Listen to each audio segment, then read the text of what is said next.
नमस्कार दोस्तों, स्वागत है आपका आज की बेहद बड़ी और जरूरी खबरों में। लेकिन खबर में आगे बढ़ने से पहले अगर आप भी भाजपा सरकार का विरोध करते हैं तो आप अभी इस वीडियो को लाइक कीजिए और इस लाल बटन को दबाकर चैनल को फ्री में सब्सक्राइब करके घंटी बजाइए और कमेंट सेक्शन में लिखें जय हिंद।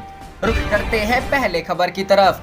बिहार, सुशील मोदी तेजस्वी में जुबानी जंग तेज, चुनाव को लेकर भिड़े दोनों नेता। जी हां दोस्तों, बिहार में इस साल के अंत में विधानसभा चुनाव होने जा रहे हैं। वहीं कोरोना के बढ़ते संक्रमण को देखते हुए कई राजनीतिक दल चुनाव टालने की बात कर रहे हैं। इस बीच अब कांग्रेस ने कोरोना संक्रमण के बीच चुनाव कराने के मुद्दे पर सभी दलों की राय जानने के लिए निर्वाचन आयोग से सर्वदलीय बैठक बुलाने की मांग की है। कांग्रेस के वरिष्ठ नेता प्रेमचंद्र मिश्रा ने कहा कि राज्य में कोरोना संक्रमण तेजी से बढ़ रहा है और हालात बेकाबू होते जा रहे हैं। इस हालात में चुनाव आयोग को चाहिए कि वह सर्वदलीय बैठक बुलाकर सभी पक्षों की राय ले। उन्होंने कहा कि चुनाव कराने के मुद्दे पर आयोग न सिर्फ आम लोगों की सुरक्षा बल्कि चुनाव कर्मी तथा सुरक्षा कर्मियों को भी ध्यान में रखकर ही कोई फैसला करे। इस साल के अंत में बिहार में विधानसभा चुनाव संभावित है। उसके पहले सियासी सरगर्मी तेज हो गई है। खासकर राष्ट्रीय जनता दल और भारतीय जनता पार्टी के नेता आमने सामने हैं। इसी क्रम में आरजेडी नेता तेजस्वी यादव और उप मुख्यमंत्री व बीजेपी नेता सुशील मोदी एक दूसरे पर निशाना साध रहे हैं। तेजस्वी ने एक ट्वीट में लिखा कि नीतीश कुमार ने बाहर किया, उसके बाद भी किस कारण से सुशील मोदी उन्हीं की सरकार में शामिल हो गए। तेजस्वी ने सुशील मोदी के विजन पर भी सवाल उठाया है। तेजस्वी यादव ने सुशील मोदी के एक ट्वीट का जवाब देते हुए यह बात कही। सुशील मोदी ने ट्वीट में लिखा था, विधानसभा चुनाव समय पर हो या टल जाए, एनडीए आयोग के निर्णय का पालन करेगा। हम हर स्थिति के लिए तैयार हैं। लेकिन जैसे कमजोर विद्यार्थी परीक्षा टालने के मुद्दे खोजते हैं, वैसे ही राजद अपनी संभावित हार को देखते हुए चुनाव टालने के लिए बहाना खोज रहा है। इससे पहले सुशील मोदी ने यह भी कहा कि आरजेडी प्रमुख लालू यादव अगर जेल से छूटकर बाहर आए तो एनडीए को बिहार में जीत हासिल करना आसान होगा। उन्होंने कहा कि ऐसी सूरत में एनडीए बिहार में 3/4 सीटें जीतेगी और 2010 की जीत का रिकॉर्ड दोहराया जाएगा। उन्होंने कहा, लालू यादव अगर जनता में रहते हैं तो हमें उनके भयानक शासनकाल के बारे में बताने में आसानी होगी। पिछली बार लालू यादव जमानत पर बाहर थे और उनकी पार्टी 22 सीटों पर सिमट गई थी। यहां तक कि आरजेडी को नेता प्रतिपक्ष का भी दर्जा नहीं मिल पाया था। तेजस्वी यादव ने अभी हाल ही में कोरोना को देखते हुए चुनाव टालने की बात कही थी। रुख करते हैं अगली खबर की तरफ। कोरोना जांच पर कांग्रेस, आरजेडी का नीतीश सरकार पर हमला, कहा सिर्फ वीआईपी लोगों का हो रहा इलाज। जी हां दोस्तों, बिहार में कोरोना वायरस मामलों की संख्या में दिनों दिन बढ़ोतरी हो रही है। इसको लेकर विपक्ष नीतीश कुमार सरकार पर हमलावर है। इसी क्रम में कांग्रेस ने कोरोना के बढ़ते प्रकोप और इलाज की व्यवस्था पर सवाल उठाते हुए बिहार सरकार पर हमला बोला है। पूर्व मंत्री रविंद्र मिश्रा ने कहा है कि बिहार सरकार की लापरवाही के कारण राज्य में कोरोना की स्थिति गंभीर है। आम मरीजों के लिए बेड की संख्या कम है, केवल वीआईपी लोगों को सुविधा मिल रही है। सरकार जल्द सचेत नहीं हुई तो हालात गंभीर और गंभीर होंगे। वहीं आरजेडी प्रवक्ता मृत्युंजय तिवारी ने भी सरकार पर निशाना साधते हुए कहा है कि सिर्फ वीआईपी लोगों को कोरोना इलाज हो रहा है, आम लोगों को हॉस्पिटल में बेड तक नहीं मिल रहे हैं। पैरवी के बाद ही आम लोगों की ही कोरोना जांच हो रही है। सरकार की लापरवाही का नतीजा आम लोग भुगत रहे हैं। इधर बिहार बीजेपी प्रवक्ता निखिल आनंद ने कहा कि विपक्ष राजनीति छोड़ सरकार और जनता का सहयोग करे। पटना एम्स को पूरा कोरोना अस्पताल घोषित किया गया है। बिहार के सभी स्थानीय मेडिकल कॉलेज अस्पताल में कोरोना जांच हो रही है। बिहार भर में कोरोना स्पेसिफाइड हॉस्पिटल घोषित किए गए हैं। केंद्र सरकार और राज्य सरकार हर संभव प्रयास कर रही है। रुख करते हैं अगली खबर की तरफ। कांग्रेस की मांग, कोरोना के बीच चुनाव कराने पर सर्वदलीय बैठक बुलाई निर्वाचन आयोग। जी हां दोस्तों, बिहार में इस साल के अंत में विधानसभा चुनाव होने जा रहे हैं। वहीं कोरोना के बढ़ते संक्रमण को देखते हुए कई राजनीतिक दल चुनाव टालने की बात कह रहे हैं। इसी बीच अब कांग्रेस ने कोरोना संक्रमण के बीच चुनाव कराने के मुद्दे पर सभी दलों की राय जानने के लिए निर्वाचन आयोग से सर्वदलीय बैठक बुलाने की मांग की है। कांग्रेस के वरिष्ठ नेता प्रेमचंद्र मिश्रा ने कहा कि राज्य में कोरोना संक्रमण तेजी से बढ़ रहा है और हालात बेकाबू होते जा रहे हैं। इस हालात में चुनाव आयोग को चाहिए कि वह सर्वदलीय बैठक बुलाकर सभी पक्षों की राय ले। उन्होंने कहा कि चुनाव कराने के मुद्दे पर आयोग न सिर्फ आम लोगों की सुरक्षा बल्कि चुनाव कर्मी तथा सुरक्षा कर्मी को भी ध्यान में रखकर ही कोई फैसला करे। मिश्रा ने कहा कि वर्तमान स्थिति से चुनाव के लिए बिल्कुल ही उपयुक्त नहीं है। ऐसे हालात में चुनाव कराने से लाखों लोगों की जिंदगी खतरे में पड़ सकती है। उन्होंने कहा यदि आगे के दिनों में भी ऐसे हालात रहे तो राजनीतिक दलों के चुनाव में जाने के लिए सोचना पड़ेगा।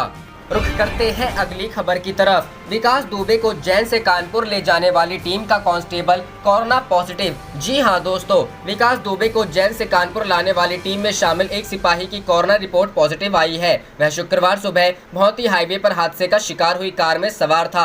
उसमें विकास दुबे के अलावा 4 अन्य पुलिसकर्मी भी सवार थे। संक्रमित पाया गया सिपाही हादसे में घायल भी हुआ था। देर रात आई रिपोर्ट में उसके कोरोना पॉजिटिव होने से साथ ही 4 पुलिसकर्मियों और संपर्क में आए अन्य लोगों को भी संक्रमण का खतरा उत्पन्न हो गया है। उज्जैन से पकड़ा गया था विकास दुबे। बता दें कि कानपुर में 8 पुलिसकर्मियों की हत्या का गुनहगार विकास दुबे छिपकर मध्य प्रदेश के उज्जैन भाग गया था। उसे उज्जैन के महाकाल मंदिर से पकड़ा गया था। विकास दुबे को उज्जैन से कानपुर लाने के लिए यूपी पुलिस और एसटीएफ की एक टीम गई थी, लेकिन उज्जैन से विकास को लेकर कानपुर जाते समय वाहन दुर्घटना के बाद भागने की कोशिश करते पर यूपी पुलिस और एसटीएफ ने उसे एनकाउंटर में मार दिया था। कानपुर पहुंचने से पहले पलट गई थी गाड़ी। असल में एसटीएफ की गाड़ी विकास दुबे को उज्जैन से लेकर कानपुर आ रही थी। उसी दौरान कानपुर पहुंचने से पहले ही भौंती गांव के पास हाईवे पर वो कार पलट गई, जिसमें विकास दुबे सवार था। पुलिस के मुताबिक इस हादसे में विकास दुबे और कई पुलिस वालों को भी चोटें आई थी। हादसे के बाद विकास दुबे पुलिस की चंगुल से बचकर भागने की कोशिश की। उसने एसटीएफ के एक जवान की पिस्टल छीन ली और भागने की कोशिश की। इसी दौरान एनकाउंटर शुरू हो गया। एसटीएफ ने विकास दुबे से हथियार सौंप सरेंडर करने को कहा, लेकिन वह माना नहीं तो पुलिस को मजबूरन गोली चलानी पड़ी। रुख करते हैं अगली खबर की तरफ। ऐसा क्या हुआ कि मोदी जी के रहते भारत माता की पवित्र जमीन को चीन ने छीन लिया? राहुल गांधी। जी हां दोस्तों, चीन के मुद्दे पर एक बार फिर कांग्रेस नेता राहुल गांधी ने पीएम मोदी पर निशाना साधा है। एक न्यूज वेबसाइट के कार्यक्रम में हुई बातचीत का लिंक ट्विटर पर शेयर करते हुए कहा, ऐसा क्या हुआ कि मोदी जी के रहते भारत माता की पवित्र जमीन को चीन ने छीन लिया? गौरतलब है कि राहुल गांधी का बयान ऐसे समय आया है जब भारत चीन के बीच सैन्य और सरकार के स्तर पर कई दौर की बातचीत के बाद दोनों देशों की सेनाओं के पीछे हटने की बात कही जा रही है। विदेश मंत्री एस जयशंकर ने शनिवार को कहा कि दोनों देशों के बीच सैनिकों के पीछे हटने तथा तनाव कम करने की प्रक्रिया को लेकर सहमति बनी है और काम काफी हद तक प्रगति पर है। जयशंकर ने एक कार्यक्रम में कहा, हमने सैनिकों के पीछे हटने की जरूरत पर सहमति जताई है क्योंकि दोनों पक्षों के सैनिक एक दूसरे के बहुत करीब तैनात हैं, इसलिए पीछे हटने और तनाव कम करने की प्रक्रिया पर सहमति बनी है। रुख करते हैं अगली खबर की तरफ। सीएए विरोधी आंदोलन के खिलाफ उठाए गए योगी सरकार के कदमों पर कोर्ट ने मांगा स्पष्टीकरण। जी हां दोस्तों, इलाहाबाद उच्च न्यायालय की लखनऊ पीठ ने उत्तर प्रदेश सरकार से पूछा है कि वह इस बात से संतुष्ट हो कि किस कानून के तहत सीएए आंदोलन के संबंध में एसआर दारापुरी के खिलाफ 64 लाख रुपए की वसूली का आदेश जारी किया गया था। अदालत ने राज्य सरकार से यह भी पूछा कि क्या कथित घटना के समय इस तरह की वसूली की अनुमति देने वाला कोई कानूनी प्रावधान था या नहीं। मीडिया रिपोर्टर्स के अनुसार न्यायमूर्ति राजन रॉय की पीठ ने शुक्रवार को दारापुरी की रिट याचिका पर आदेश पारित किया। लखनऊ प्रशासन द्वारा सीएए विरोधी प्रदर्शनों के दौरान हिंसा और आगजनी के कारण राज्य को हुए नुकसान की भरपाई के लिए वसूली का आदेश जारी किया गया था। दारापुरी ने अदालत को बताया कि वसूली का आदेश अवैध रूप से जारी किया गया है। अदालत ने सुनवाई की अगली तारीख 14 जुलाई तय की। सेवानिवृत्त आईपीएस अधिकारी दारापुरी पर पिछले साल 19 दिसंबर को राजधानी लखनऊ में विरोध सीएए प्रदर्शनों के दौरान हिंसा भड़काने का आरोप है। रुख करते हैं अगली खबर की तरफ। अमिताभ बच्चन और अभिषेक बच्चन के कोविड-19 संक्रमित होने पर अखिलेश यादव ने किया ट्वीट। कहा, जी हां दोस्तों, सदी के महानायक अमिताभ बच्चन के बाद उनके बेटे अभिषेक बच्चन भी कोरोना वायरस पॉजिटिव पाए गए हैं। कोरोना संक्रमित पाए जाने के बाद देश भर में उनके फैंस दुआ कर रहे हैं। इसी क्रम में समाजवादी पार्टी के अध्यक्ष अखिलेश यादव ने भी उनके जल्द स्वस्थ होने की कामना की है। अखिलेश यादव ने ट्वीट करते हुए लिखा कि प्रार्थना करता हूं कि @SR बच्चन जी जल्द ठीक हो। मुंबई के नानावती अस्पताल में कराया गया एडमिट। दरअसल शनिवार देर शाम अमिताभ बच्चन के बाद उनके बेटे और एक्टर अभिषेक बच्चन का भी कोरोना टेस्ट हुआ था। टेस्ट रिपोर्ट में अभिषेक बच्चन भी कोरोना संक्रमित पाए गए, जिसके बाद उन्हें भी नानावटी अस्पताल में एडमिट किया गया है। बता दें कि कोरोना संक्रमित की जानकारी अमिताभ और अभिषेक बच्चन ने खुद ट्वीट के जरिए दी थी। अमिताभ बच्चन और अभिषेक में कोरोना के मामूली लक्षण। डॉक्टर अमिताभ बच्चन और अभिषेक बच्चन दोनों मुंबई स्थित नानावटी अस्पताल में भर्ती हैं। डॉक्टरों के मुताबिक दोनों में कोरोना के बेहद मामूली लक्षण हैं। दोनों ही स्वस्थ हैं। दरअसल उन्होंने शुरुआती लक्षण नजर आते ही अपना कोरोना टेस्ट करवा लिया था। वहीं वहीं आज दोपहर को दोनों की दूसरी कोरोना टेस्ट रिपोर्ट आएंगी। फिलहाल डॉक्टर्स दोनों की सेहत पर नजर बनाए हुए हैं। आम से लेकर खास ने कहा big B get well soon. Amitabh और अभिषेक बच्चन के संक्रमण की खबर पर बीजेपी के नेता व पूर्व मुख्यमंत्री देवेंद्र फडणवीस ने कहा कि हम सब आपके शीघ्र स्वस्थ होने की प्रार्थना करते हैं, आप जल्द स्वस्थ हो जाएं। अमिताभ बच्चन जी। शिवसेना की राज्यसभा सदस्य प्रियंका चतुर्वेदी ने कहा कि मेरी कामना है कि आप जल्द स्वस्थ हो। तो वहीं मध्य प्रदेश के मुख्यमंत्री शिवराज सिंह चौहान ने कहा महानायक अमिताभ बच्चन जी के अस्वस्थ होने का समाचार मिला। ईश्वर आपको शीघ्र स्वस्थ करे और पुनः उसी ऊर्जा के साथ अपने काम में डट जाए। हम सबकी शुभकामनाएं आपके साथ है। रुख करते हैं अगली खबर की तरफ। प्रियंका ने लिखा सीएम योगी को खत, महिला अफसर सुसाइड केस में जांच की मांग। जी हां दोस्तों, कांग्रेस महासचिव प्रियंका गांधी वाड्रा ने उत्तर प्रदेश के बलिया में तैनात पीसीएस अफसर मणिमंजरी राय की खुदकुशी मामले में यूपी सरकार से फिर जांच की मांग की है। प्रियंका गांधी ने कहा कि मणिमंजरी राय के परिवार के लोग काफी परेशान हैं। इस पूरे मामले की निष्पक्ष जांच होनी चाहिए। इस मामले में मणिमंजरी राय के पिता ने हत्या का आरोप लगाया था। प्रियंका गांधी ने फेसबुक पर लिखा बलिया में तैनात पीसीएस अधिकारी मणिमंजरी राय के साथ अचानक घटी दुखद घटना से उनके परिजन परेशान हैं। परिजनों का कहना है कि इसकी पारदर्शी जांच होनी चाहिए। मैंने उत्तर प्रदेश के मुख्यमंत्री को पत्र लिखकर इसमें एक पारदर्शी जांच कर सभी तथ्यों को सामने लाने का निवेदन किया है। आशा है कि मणिमंजरी जी के परिजनों को न्याय मिलेगा। बलिया में तैनात पीसीएस अधिकारी मणिमंजरी राय के साथ अचानक घटी दुखद घटना से उनके परिजन परेशान हैं। परिजनों का कहना है कि प्रियंका गांधी इस मामले में पहले भी जांच की मांग कर चुकी है। इससे पहले प्रियंका गांधी ने ट्वीट किया था बलिया में तैनात गाजीपुर निवासी युवा अधिकारी मणिमंजरी के बारे में दुखद समाचार मिला। खबरों के अनुसार उन्होंने प्रशासन की कार्यप्रणाली पर गंभीर सवाल उठाए थे।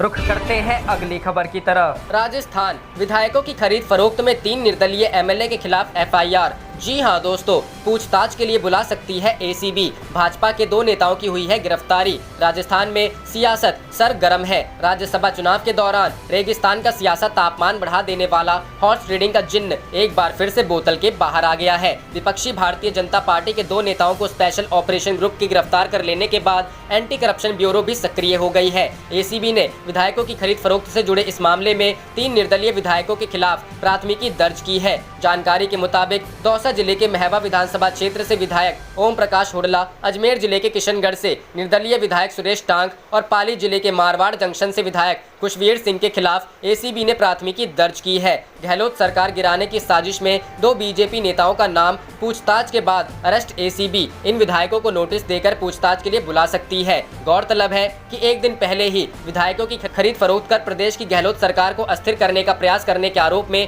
एसओजी ने अभी 10 जुलाई की रात को ही भाजपा के 2 नेताओं को गिरफ्तार किया था। एसओजी के मुताबिक भाजपा नेता भरत मलानी की कॉल डिटेल से विधायकों को खरीदने की कोशिश किए जाने की जानकारी मिली थी। बकरे की मंडी की तरह एमएलए खरीदना चाहते हैं बीजेपी नेता। भड़के गहलोत का हमला। एसओजी ने ब्यावर के नेता और राजस्थान भाजपा में विभिन्न पदों पर रह चुके मलानी और अशोक सिंह को पूछताछ के लिए हिरासत में लिया था। रुख करते हैं अगली खबर की तरफ। बिहार में लॉकडाउन लगाना सियासी चाल, जनसंवाद रैलियों से डर गई राज्य सरकार। यशवंत सिन्हा। जी हां दोस्तों, पूर्व केंद्रीय वित्त मंत्री यशवंत सिन्हा ने कहा है कि राज्य सरकार उनके विभिन्न जिलों में चल रही जनसंवाद रैलियों से डर गई, इसलिए लॉकडाउन लगा दिया है। यशवंत सिन्हा ने ट्वीट कर कहा कि जानबूझकर लॉकडाउन लगाना एक सियासी चाल है। यह विपक्ष को रोकने की एक साजिश है। इतने दिनों से कोरोना फैल रहा था, तब लॉकडाउन क्यों नहीं लगाया गया। पूर्व केंद्रीय मंत्री ने कहा कि सरकार की गाइडलाइन के अनुसार ही हमारा जनसंवाद चल रहा था। अब सोशल मीडिया के माध्यम से भी जनसंवाद जारी रहेगा। उन्होंने कहा कि वे वर्चुअल रैली की बजाय लोगों से सीधा जनसंवाद कर रहे हैं। कहा कि बदलो बिहार बनाओ बेहतर बिहार के नारे के साथ गया, जहानाबाद, औरंगाबाद, सासाराम आदि जिलों में लोगों से सीधा जनसंवाद किया। लोगों ने उत्साह के साथ उसमें भाग भी लिया। यशवंत सिन्हा ने कहा कि राज्य में कोरोना की जांच की गति बहुत धीमी है, यह चिंता का विषय है। बिहार की बदहाली के लिए राज्य सरकार है दोषी। यशवंत सिन्हा। पूर्व केंद्रीय वित्त मंत्री यशवंत सिन्हा ने बिहार में एक नए राजनीतिक विकल्प की घोषणा कर दी। उन्होंने कहा कि उनका फ्रंट बिहार विधानसभा का चुनाव लड़ेगा। उन्होंने खुद भी चुनाव लड़ने के संकेत दिए। उन्होंने इस बार बदलो बिहार का नारा दिया। यशवंत सिन्हा ने कहा कि उनका फ्रंट मजबूती से चुनाव लड़ेगा। यह भविष्य बताएगा कि वे तीसरे फ्रंट है या पहले फ्रंट है। यशवंत सिन्हा ने आरोप लगाया कि नीतीश सरकार अपने 15 साल के कार्यकाल के आधार पर विफल है, इसी कारण नए मोर्चे के गठन की आवश्यकता पड़ी। अभी कई नेता उनके संपर्क में हैं और ये सारे लोग इस मोर्चे में शामिल होंगे। आरोप लगाया कि बिहार की बदहाली के लिए राज्य सरकार दोषी है। कहा कि बिहार वर्चुअल रैली या वर्चुअल चुनाव अभियान संभव नहीं है, परंपरागत ढंग से ही चुनाव अभियान चलाया जाना चाहिए। चुनाव आयोग को सारे मामले पर विचार करना चाहिए।